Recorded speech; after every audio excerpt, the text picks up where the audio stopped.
तो हम लोग पढ़ने वाले हैं मेथड्स ऑफ वेज पेमेंट। यानी आपकी फैक्ट्री में, आपकी कंपनी में जो लोग काम करेंगे उनको पेमेंट जो देंगे, वेजेस, सैलरी, वो किस हिसाब से दें, क्या क्राइटेरिया उसमें चुने, तो उसको निकालने कई सारे मेथड हैं। ठीक है, जैसे पहला मेथड है straight time rate system. Straight का मतलब सीधा होता है, मतलब टाइम रेट, जितना टाइम आप कंज्यूम करोगे, जितना टाइम लगाओगे कंपनी के अंदर, उस रेट से पेमेंट करेंगे। तो इसका फॉर्मूला बहुत सिंपल बनता है, टोटल वेजेस इक्वल टू हो जाता है hour worked into hourly rate. अब इसमें मुझे इस मेथड में खास बात ये है कि हमें ये नहीं देखना होता कौन कब आ रहा है, कौन जा रहा है। कब आ रहा है नोट कर लेंगे, कब जा रहा है, कोई 2 बजे आ रहा है तो भी कोई दिक्कत नहीं, मना नहीं करेंगे। 2 बजे आए हो, 2 घंटे काम करो, 4 बजे तक 2 घंटे की सैलरी लो। कोई कह रहा है सर सुबह नहीं आ पा रहे हैं, शाम को आ जाए, 5 बजे में आ जाओ बेटा, 5 बजे आ गया, 8 बजे तक काम की, 3 घंटे की सैलरी लो। बात समझ लो। तो इसमें क्या है कि लिमिटेशन थोड़ी सी कम हो जाती हैं और इजी कैलकुलेशन, जितने घंटे काम करो पट्टे से मल्टीप्लाई करो, पट्टे से सैलरी दे, तो बात खत्म हो गई। तो बहुत इजी मेथड होता है ये वाला। तो बहुत सारी कंपनियां ऐसा मेथड फॉलो करती हैं, स्ट्रेट रेट सिस्टम। इसमें क्या करते हैं हम लोग को कहते हैं कितने घंटे काम करता है और 1 घंटे का क्या रेट है, ठीक है, मल्टीप्लाई कर देंगे और इस मेथड के अनुसार हमारा आंसर आ जाएगा।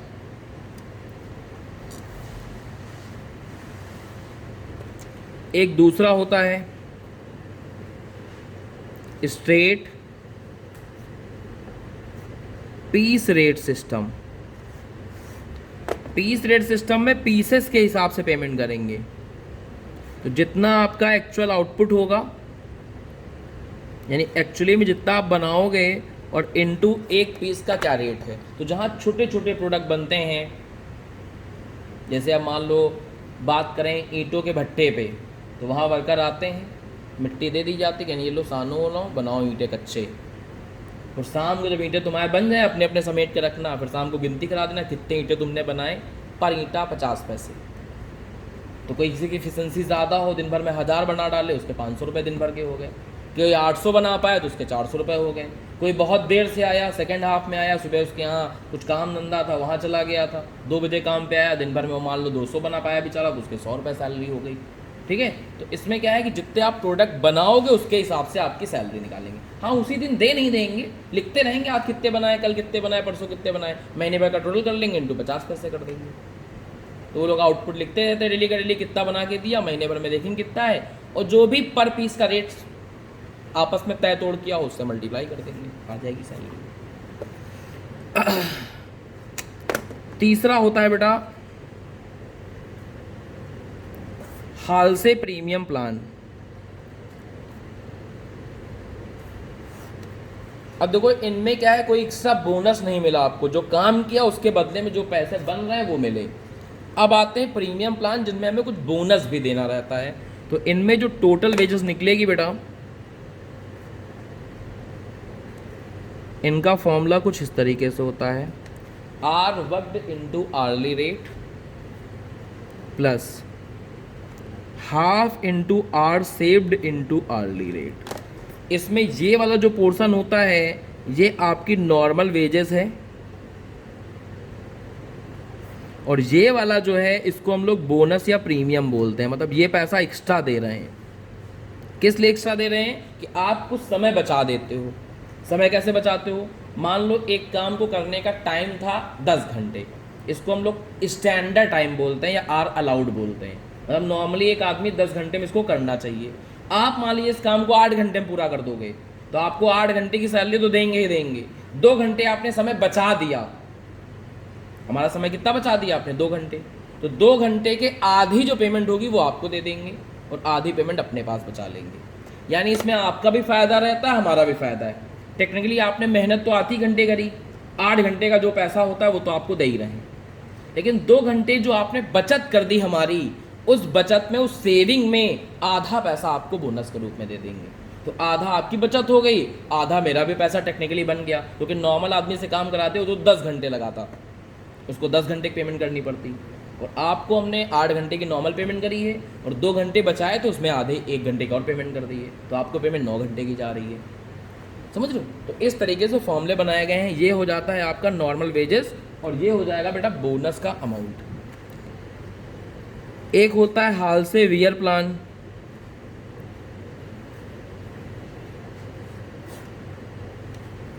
हाल से वियर प्लान में क्या होता है, सब कुछ यही है, बस ये एक दूसरे कलाकार आ गए इनके साथ, इन्होंने कहा बेटा तुमने जो है बोनस ज़्यादा दे दिया वर्करों को, कैन 1/2 बहुत ज़्यादा होता है, 1/3 दो। तो केवल फॉर्मूले में इतना सा चेंज आ गया। इसमें भी ये नॉर्मल वेजेस है,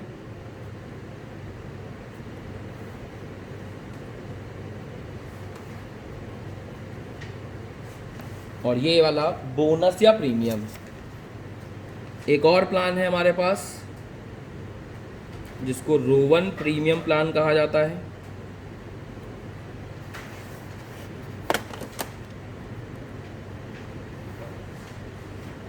इसमें टोटल वेजेस निकलती है hour worked into hourly rate plus hour worked divide by hour allowed into are saved into hourly rate. इसमें भी ये नॉर्मल वेजेस है और ये बोनस या प्रीमियम कुछ भी कह सकते हो। अब इनमें जो यहाँ शॉर्टकट में लिख दिए उनको फुल फॉर्म में लिख देते हैं। SW का मतलब है आर वर्कड, HR का मतलब है आर्ली रेट, PR का मतलब है पीस रेट, HS का मतलब है आर सेव्ड, जो फॉर्मूले से निकाले जाते हैं hour allowed minus hour worked से। HA होता है आर्स अलाउड, जो आप स्टैंडर्ड कॉस्टिंग में स्टैंडर्ड टाइम नहीं निकालते थे, जिसको आप बोलते थे standard hours for actual output, उसी चीज़ को यहाँ आवर्स अलाउड बोला जाता है, यानी standard hours for actual output. Actually भी जो काम किया है आपने, इसके लिए कितना समय लगना चाहिए था, ठीक है, इसी को बोलते हैं standard hours for actual output. और जो आर वर्कड होता है इसको आप स्टैंडर्ड कॉस्टिंग वाले में एक्चुअल आवर्स बोलते थे, एक्चुअल आर वर्कड। तो उस चैप्टर की भाषा में बात करें तो ये चीज़ है। तो कभी कभी सवाल में आर्ट्स अलाउड को आर्ट्स अलाउड नहीं लिखेगा, स्टैंडर्ड टाइम लिख देगा, तो समझ जाना कि आर्ट्स अलाउड की बात कर रहा है। तो जो यहाँ शॉर्ट फॉर्म में लिखा था उसको हमने यहाँ नीचे फुल फॉर्म में भी लिख दिया है। तो इस तरीके से चीज़ें चलने वाली हैं, इस तरीके से चैप्टर आपका डील होगा। ये तो अभी सिर्फ 5 मेथड लिखे हैं, ऐसे ही 6 मेथड और भी हैं चैप्टर में। तो पहले इन 5 मेथड को समझ लें, इनके सवाल लगा लें, तो फिर अगले मेथड में आते हैं। क्वेश्चन नंबर जरा 3 खोलो,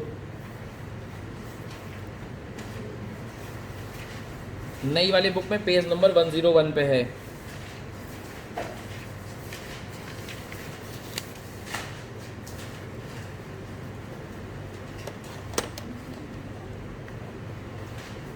थ्री के ऊपर हाल से प्लान लिखा है। अब चाहे बेटा देखो, इस 1/2 को हम 50% भी लिख सकते हैं, नहीं लिख सकते। इस 1/3 को हम 33.333333% लिख सकते हैं, ऐसा भी लिखा जाता है। तो कभी कभी क्या होता है बेटा, हाल से वाले सवाल में ये बोनस का इसी को बोनस परसेंटेज कहा जाता है। कभी बोल देगा कि हाल से का सवाल लगाना है लेकिन बोनस परसेंटेज 40 लेना है, तो फिर 40 ही लेंगे। कभी बोलेगा कि हाल से में 45% बोनस लेना है, तो फिर यहाँ 45% लेंगे। ना बताया तो फिर आपको 50 लेना है। अगर परसेंटेज अपना सवाल बता देगा हाल से वाले में, तो जो बताया है वो लेंगे, नहीं बताएगा तो कितना लोगे, 1/2 या 50। तो जरा उसका क्वेश्चन देखते हैं। क्वेश्चन नंबर 3 लिखा हुआ है टाइम अलाउड, यानी आवर्स अलाउड कितना है बेटा, 48 घंटे। यानी देखो बेटा, इस काम को 48 घंटे में करना चाहिए था, 48 घंटे मिलने चाहिए थे, लेकिन वर्कर ने इस काम को कितनी देर में पूरा कर लिया। आर वर्कड है 40, इसमें से माइनस करके जो बचेगा वही होता है आर सेव्ड। यानी कितने घंटे बचा दिए इसने, कितने घंटे बचा दिए बेटा, 8 घंटे इसने बचा दिए हैं, 8 घंटे बचा दिए हैं। तो अब इसकी वेजेस निकालोगे फॉर्मूले से। अभी आपने देखो तो फॉर्मूला आपने ये लिखा, यही फॉर्मूला अब यहाँ अप्लाई करना है। तो टोटल वेजेस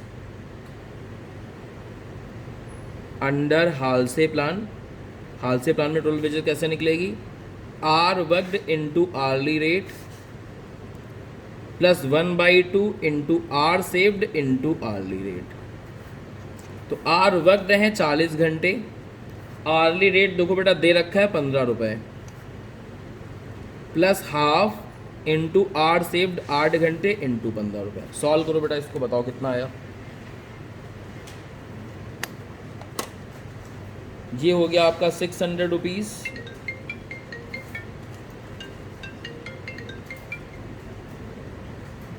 तो वैल्यू आ गया बेटा 660 रुपये। कोई समस्या? बहुत ही आसान, बहुत ही रद्दी सवाल था।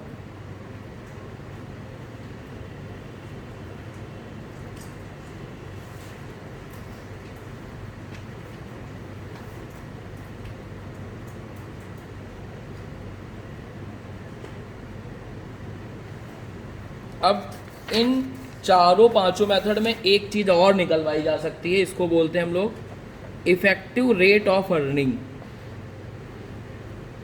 देखो अच्छा बेटा, सवाल में कभी बोलेगा वेजेस निकालो, कभी बोलेगा अर्निंग निकालो, फॉर्मूला वही लगाएंगे। क्योंकि देखो अगर एम्प्लॉयर के एंगल से बात करोगे तो वही चीज़ वेजेस है, तो तुम्हारे एंगल से बात करें तो आपको मिल रहा है वो आपकी अर्निंग हो जाएगी।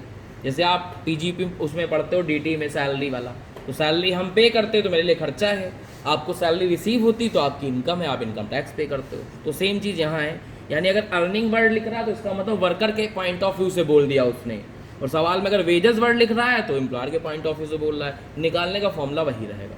इफेक्टिव रेट ऑफ अर्निंग निकालने का फॉर्मूला है टोटल आप कितना वेजेस पे कर रहे हो डिवाइड बाई आर वर्कड। ये किसी भी मेथड में पूछ सकता है, इसका फॉर्मूला यही रहेगा।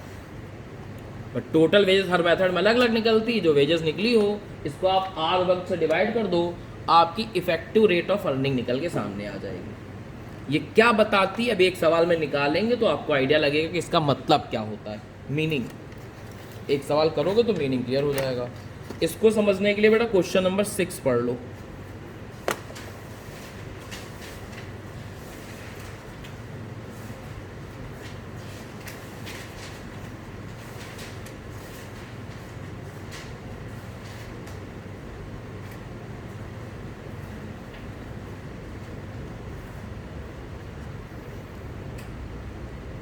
क्वेश्चन नंबर 6 में कहा गया कि टोटल अर्निंग और इफेक्टिव रेट ऑफ अर्निंग निकालनी है 3 ऑपरेटर की अंडर रोवन एंड हालसे मेथड। ठीक है, दोनों मेथड में निकालना है। तो पहले मैं क्या कर लेता हूँ, आर सेव्ड निकाल लेता हूँ, तीनों का अलग अलग। आर अलाउड कितने हैं, इनको 1 दर्जन काम करने का स्टैंडर्ड टाइम था 50 घंटे, मतलब इनको काम करना चाहिए था 50 घंटे में, तीनों को 50-50 अपना 50-50 घंटे में पूरा करना चाहिए था काम। इन्होंने कितनी देर में ये काम पूरा कर दिया है, इन्होंने 45 घंटे में पूरा कर दिया है, इन्होंने 40 घंटे में पूरा कर दिया है, और इन्होंने 30 घंटे में पूरा कर दिया है। तो आर सेव्ड बताओ बेटा कि आर सेव्ड। अब मुझे 2 मेथड से आंसर निकालना है। तो सबसे पहले बात कर लेते हैं हम हालसे मेथड के हिसाब से, या दोनों एक साथ भी कर सकते हैं एक ही टेबल में। अगर थोड़ा टेक्निकल तरीके से करोगे तो एक ही टेबल में काम हो जाएगा आपका। यहाँ मैंने ऑपरेटर लिख दिए, कौन कौन ऑपरेटर है, A B C. Total wages निकालनी है और इफेक्टिव रेट निकालना है। चलो बहुत अच्छी बात है।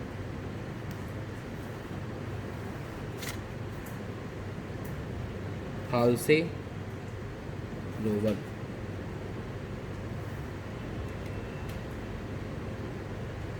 टोटल वेजेस और effective rate of earning.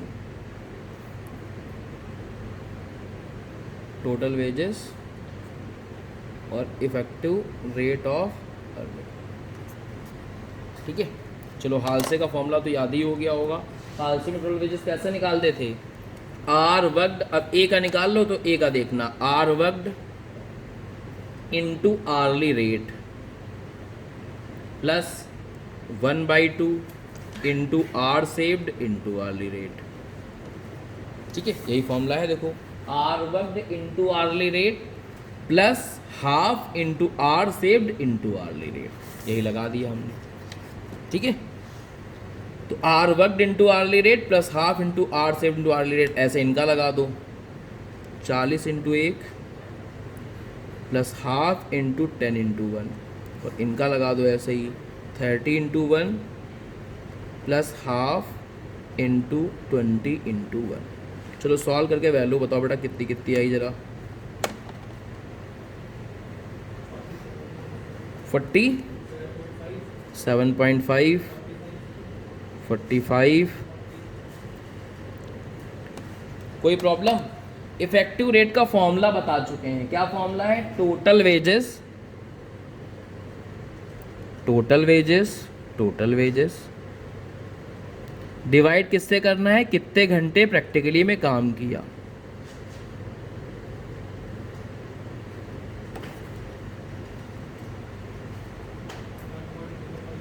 One point 1.25, 1.125, 1.33। तो ये तो होगा बेटा हाल से वाला। अब मुझे रोवन भी निकालना है। रोवन के फॉर्मूले में क्या चेंज है समझो, ये पहला वाला तो वही होता है hour worked into hourly rate,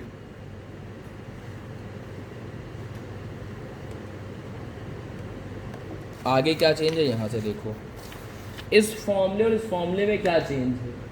देखो ये कॉमन है, ये कॉमन है, ये भी कॉमन है, ये भी कॉमन है, दिस कॉमन है, ये चीज़ यहाँ 1/2 लिखते हो और यहाँ 1/2 की जगह पे hour worked divide by hour allowed लिखा जाता है, बाकी सब कॉमन फैक्टर है, ठीक है। तो यहाँ आप क्या लिखोगे? Hour worked divide by hour allowed into are saved into hourly rate. अब ये तो दूसरे वाले का लिख दिया, 45 डिवाइड बाई 50 इंटू 5।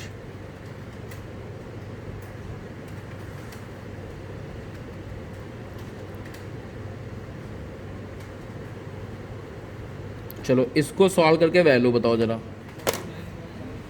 49.50, 48, 42 और इनको डिवाइड कर दो कितने घंटे काम किया।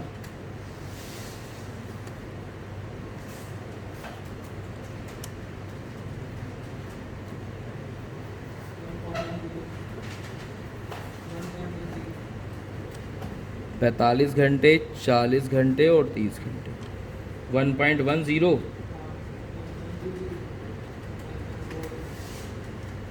इफेक्टिव रेट का मतलब होता है कि भाई इतने रुपए कमाए हमने 45 घंटे काम करके, बोनस को भी कंसिडर कर लें तो प्रैक्टिकली 1 घंटे में कितना कमा रहे हैं, 1 घंटे में क्या कमाई हो रही पर आवर की, बोनस इंक्लूड करने के बाद, क्योंकि प्रैक्टिकली कमाई तो मेरी 1 रुपये घंटे ही हो रही थी, लेकिन ये बोनस मिलने की वजह से हमारा पर घंटे कितना पड़ रहा है? 1 रुपये 5 पैसे, ठीक है। उसको क्या बोलते हो आप? Effective rate per hour include bonus करने की वजह से क्या इफेक्टिव रेट में चेंज आ गया, ठीक है। तो प्रैक्टिकली आदमी इस चीज़ को पहले कंसिडर करता है, मतलब यहाँ पे काम करने में 30 ही घंटे में इन्होंने 42 रुपये कमा लिए, मतलब पर घंटे 1 रुपये 40 पैसे अर्न कर रहे हैं। इसी रेट से अगर बाकी 20 घंटे काम और कर लें, इन सबसे ज़्यादा सैलरी हो जाएगी इनकी, क्योंकि अवेलेबल तो थे 50 घंटे, 30 घंटे मेहनत करके इतना पैसा कमा लिया, 20 घंटे जो बचे हैं और मेहनत कर लें इसी रफ्तार से तो इनकी कमाई बहुत ज़्यादा हो जाएगी बाकी सबसे। समझ में आ रही बटे? तो ये आपके 2-3 मेथड, जो अभी 5 मेथड बताए थे उनके हैं। अब कुछ क्वेश्चन और हैं इनके।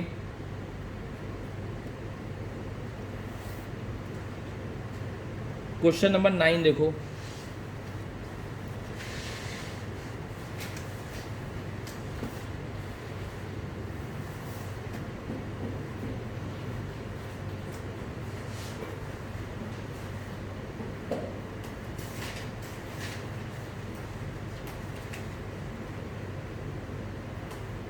क्वेश्चन नंबर 9 में लिखा हुआ है एक फैक्ट्री गारंटी देती है कि 1 रुपये 80 पैसे पर आवर देंगे, 48 घंटे काम करना है इनको, तो नॉर्मली 48 घंटे काम करना था।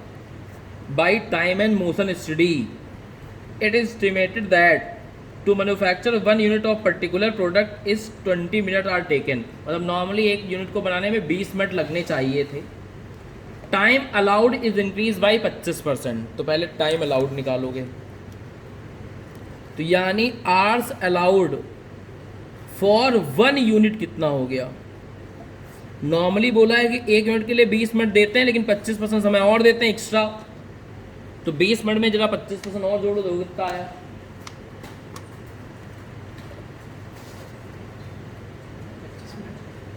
हाँ बेटा 25 मिनट, यानी ऑन एन एवरेज 1 यूनिट के लिए 25 मिनट दिए जा रहे हैं। और इन्होंने बेटा 48 घंटे में 180 यूनिट बनाए हैं। 48 घंटे में कितने यूनिट बनाए हैं? 180। तो हमें निकालना है बेटा क्या, hours allowed for actual production. अभी हमने बताया था HA का मतलब क्या होता है, स्टैंडर्ड टाइम या standard hours for actual production. अब आपको ये निकालना है कि जो एक्चुअली में इन्होंने 180 यूनिट बनाए हैं, 180 यूनिट को बनाने में इनको समय कितना लगाना चाहिए था। बना तो डाला है 48 घंटे में, लेकिन बनाना कितने समय में चाहिए था वो निकालना है। तो आवर्स अलाउड फॉर 180 यूनिट, यानी एक्चुअल प्रोडक्शन के लिए कितना समय लगना चाहिए। ठीक है, तो 1 यूनिट के लिए अगर 25 मिनट लगता है तो 180 के लिए कितना लगना चाहिए था? 4500 मिनट, या इसको 60 से डिवाइड कर दो तो घंटे में आ जाए। यानी इनको समय लगाना चाहिए था 75 घंटे, और काम पूरा कर दिया ये सिर्फ 48 घंटे में ही। ठीक है, आर वक्त कितनी देर किया इन्होंने, तो इससे आर सेव्ड निकल आएंगे। यानी इन्होंने 75 घंटे का काम सिर्फ 48 घंटे में करके दिखा दिया, यानी इन्होंने 27 घंटे सेव कर दिए हमारे। तो ज़रूरी नहीं कि आर्स अलाउड और आर वक्त सवाल में दे ही रखा हो, कभी आर्स अलाउड नहीं दे रखा होता है तो स्टैंडर्ड कॉस्टिंग वाले फॉर्मूले से standard hours for actual output जैसे निकालते थे वैसे आप सोच के निकालोगे कि एक्चुअली में जो बनाया है उसके लिए कितना समय लगना चाहिए था एज पर स्टैंडर्ड, वो निकालेंगे, फिर आर सेव निकालेंगे, फिर सवाल लगाएंगे। 4 केस में इनको आंसर चाहिए बेटा। एक तो टाइम रेट सिस्टम में, टाइम रेट सिस्टम में क्या क्या फॉर्मूला था उसका, टोटल वेजेस निकालने का formula hour worked into hourly rate. Hour worked है 48 घंटे और आर्ली रेट है ₹1.80। 86.40। जो स्ट्रेट पीस रेट मेथड होता है इसमें आपका टोटल वेजेस निकालने का फॉर्मूला होता है एओ का मतलब एक्चुअल आउटपुट इनटू PR मतलब पीस रेट। तो एक्चुअली में तो इन्होंने बनाए कितने यूनिट बेटा 180, लेकिन पीस रेट अभी निकालना पड़ेगा। तो चलो यहाँ पीस रेट निकाल लेते हैं। पीस रेट कुछ नहीं होता, एक पीस के बदले में क्या पेमेंट कर रहे हैं, एक पीस के बदले में क्या पेमेंट कर रहे हैं वो निकालना है आपको। तो बहुत ही ध्यान से देखो, इसके लिए आप देखो 1 घंटे में कितनी पेमेंट कर रहे हो वो निकाल लो, डिवाइड बाई आउटपुट कितना निकल रहा है आपका पर आवर वो निकाल लो। जैसे एग्जांपल समझो, मान लो हम आपको 1 घंटे में देते हैं 100 रुपये और 1 घंटे में तुम 2 यूनिट बनाते हो, तो बताओ 1 यूनिट का कितना पैसा हुआ। अब दूसरा सवाल, 1 घंटे में देते हैं आपको ₹1.80 और 1 यूनिट को बनाने में लगाते हो 25 मिनट। अब आंसर बताओ वही वाला। आर्ली रेट तो सीधा सीधा बता दिया, पिछले सवाल में हमने बताया था कि 1 घंटे में कितना बनाते हो, अब की ये नहीं बताया। अब की ये बता रहे हैं कि 1 यूनिट को बनाने में कितना समय लगता है। तो आप ये बताओ बेटा कि अगर 1 यूनिट को बनाने में 25 मिनट लगते हैं तो 1 घंटे में कितने बन पाएंगे। 60 डिवाइड बाई 25। अगर यही 30 मिनट में बोल देता तो आप फट से बता देते 1 घंटे में सर 2 बनेंगे। 25 मिनट बोल रहे हैं तो बता नहीं पा रहे हो भाई, डिवाइड ही तो करना है और क्या करना है। तो 60 डिवाइड बाई 25 करोगे तो पता चल जाएगा 1 घंटे में कितना बनेगा, और ₹1.80 को उससे डिवाइड कर दोगे तो पीस रेट आ जाएगा आपका 0.75। इससे मल्टीप्लाई कर दो यहाँ,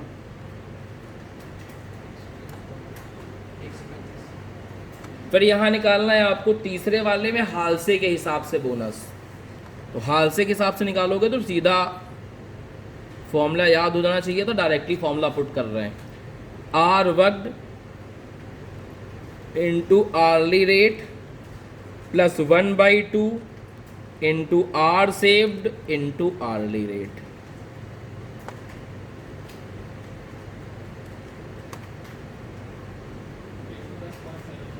और यहां होता है hour worked divide by hour allowed into are saved into hourly rate.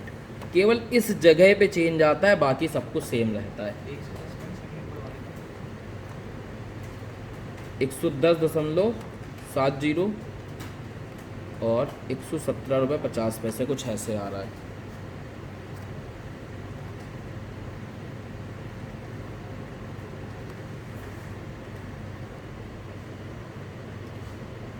तो एक दिन की वेजेस दे रखी 12 रुपये, जिसमें 48 घंटे काम करते हो। तो इससे पहले आप आर्ली रेट निकाल लो। 12 रुपये की पेमेंट देते हैं 48 घंटे में, तो 1 घंटे का रेट निकालो कितना हुआ। 0.25। चलो बहुत अच्छी बात है, तो रेट निकल के आ गया 0.25। अब देखो बेटा, कभी कभी क्या होता है कि एक चीज एक्स्ट्रा दे देगा, डीए। तो डीए किसी भी सवाल में हो सकता है, किसी भी मेथड में हो सकता है। तो डीए निकालने का फॉर्मूला क्या होता है समझो। और डीए अगर दिया जाएगा तो वो एक्स्ट्रा होगा, यानी इन फॉर्मूले में डीए वाला पैसा और जोड़ देंगे, चाहे जो फॉर्मूला लगा रहे हो। मतलब टोटल वेजेस में एक हो गया नॉर्मल, एक हो गया बोनस प्लस डीए भी। तो डीए का अमाउंट कैसे निकालते हैं। Amount of DA is equal to होता है आर वर्कड, कितने घंटे काम किया, into hourly rate of DA. DA का क्या रेट है, ये आर्ली रेट अलग होगा और वेजेस का जो आर्ली रेट होगा वो अलग होगा। तो इससे निकल के आता है आपका अमाउंट ऑफ डीए। ये एक्स्ट्रा होगा हमेशा, बाकी चीज़ों से अलग। तो इस सवाल में ये भी निकालना है हम लोग को, डीए वाला पोर्शन। 10 पैसे के हिसाब से डीए का रेट है, तो आर्ली रेट ये तो वेजेस का हो गया। आर्ली रेट ऑफ अगर डीए अगर बोलूं तो 10 पैसा ये सवाल में गिवन है। काम किया इन्होंने 48 घंटे, नहीं 48 घंटे नहीं काम किया है, 8 घंटे का काम 6 घंटे में कर दिया है। यानी आर वर्कड है 8 घंटे, आर अलाउड है 8 घंटे और वर्कड है 6 घंटे, यानी आर सेव्ड आ गया कितने घंटे बेटा, 2 घंटे मेरा। अब मुझे यह क्या निकालनी, हाल से और रोवन के हिसाब से टोटल अर्निंग निकालनी है। तो टोटल अर्निंग हाल से के हिसाब से निकालोगे तो कैसे निकलेगी, are worked into hourly rate, ये तो बेसिक सैलरी हो जाएगी इनकी, plus 1/2 into are saved into hourly rate, ये बोनस का अमाउंट हो जाएगा, प्लस डीए का अमाउंट निकालना है तो are worked into hourly rate of DA डाल दोगे। ठीक है, तो आर वर्कड है बेटा इनके 8 घंटे, आर्ली रेट है 25 पैसा, प्लस 1/2 घंटे बचाए हैं 2, आर वर्कड 6 घंटे इंटू 10 पैसे। सॉल्व कर लो, सॉल्व करके बताओ जरा कितनी वैल्यू आई है।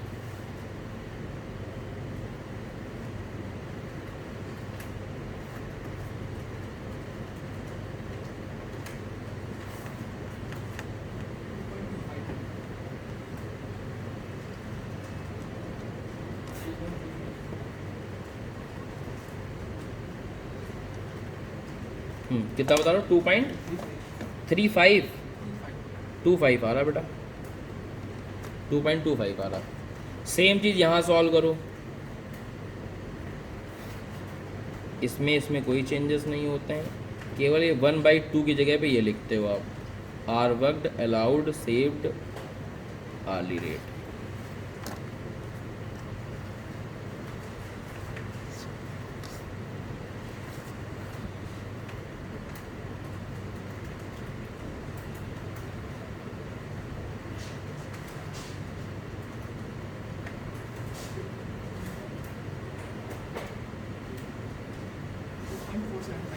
टू 2.475 to 48 कर लें, 2.48 कर लिया।